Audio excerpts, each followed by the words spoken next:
भक्ति अंदर का विषय है। बिल्कुल संसारी बन के रहो और अंदर राधा राधा जपो, तुम्हें भगवान की प्राप्ति होगी। भजन से भगवान की प्राप्ति होती है, ना कि बाबा जी बनने से भगवान की प्राप्ति होती है, ना कहीं भागने से भगवान की प्राप्ति होती है। सच्ची मानो, आप अपने घर में मेहनत की कमाई का जो अन्न पा रहे हो और जो भजन कर रहे हो, और कभी भूखे टूटे को आपने भोजन करा दिया, ये सबसे बढ़िया बात है। हम लोगों का हिसाब कटता है, जो हम वस्त्र पहने इसका भजन जाता है, जो प्रणाम करते हैं उनको भजन जाता है, जो भोजन देते हैं उनको भजन जाता है। ये सब फ्री नहीं है, यहाँ सबका टैक्स है। और अगर भजन कम पड़ गया तो हमको नरक जाना है। हरे शिष्य धन शोक न हरई, सो गुरु गोर नरक में पड़ई। अच्छा, आप इस भागवतिक टैक्स से बचे, मेहनत की कमाई से कपड़े पहनते हैं, मेहनत की कमाई खाते हैं, और अपनी मेहनत की कमाई दूसरों को भी दे देते हैं। गौ सेवा, संत सेवा, आए हुए अतिथि की, भिक्षुक की सेवा। तो गृहस्थी धर्म बहुत बड़ा है। हम लोग गृहस्थी धर्म में ही पैदा हुए और गृहस्थी धर्म से ही हमारा पोषण होता है। पोषण भी गृहस्थी धर्म से होता है। अगर ये आप लोग समझते हो कि गृहस्थी धर्म में भगवत प्राप्ति नहीं हो सकती, तो आप सच्ची मानो, सबसे पहले गृहस्थी को भगवत प्राप्ति होगी। पर धर्म से चले।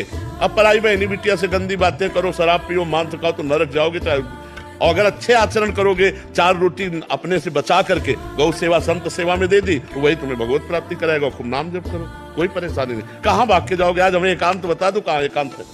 कहीं एकांत नहीं बचा। हिमालय में भी चले जाओ तो वहां भी लोग आजकल जो है जहां भी एकांत समझते हो वही शूटिंग शुरू है।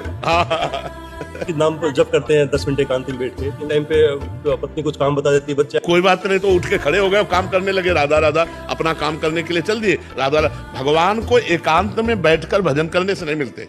काम करते हुए भजन करना सबसे श्रेष्ठ बात है। झाड़ू लगा रहे, फावड़ा चला रहे, व्यापार कर रहे हैं, पानी ला रहे, कुछ भी काम कर, राधा राधा राधा राधा क्या जाता है? माले चलाने से भगवान प्राप्त होते हैं, भगवान सुमिरन करने से प्राप्त होते हैं। हम सुमिरन करें भगवान का, माला के बिना सुमिरन करें।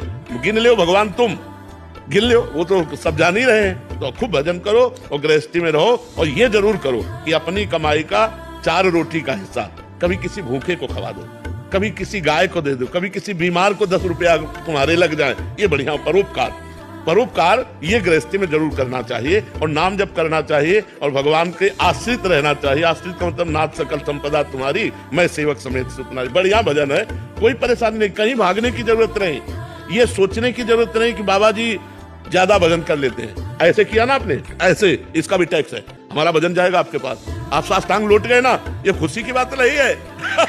तुम्हारे पुण्य जा रहे हैं। अगर भजन नहीं करोगे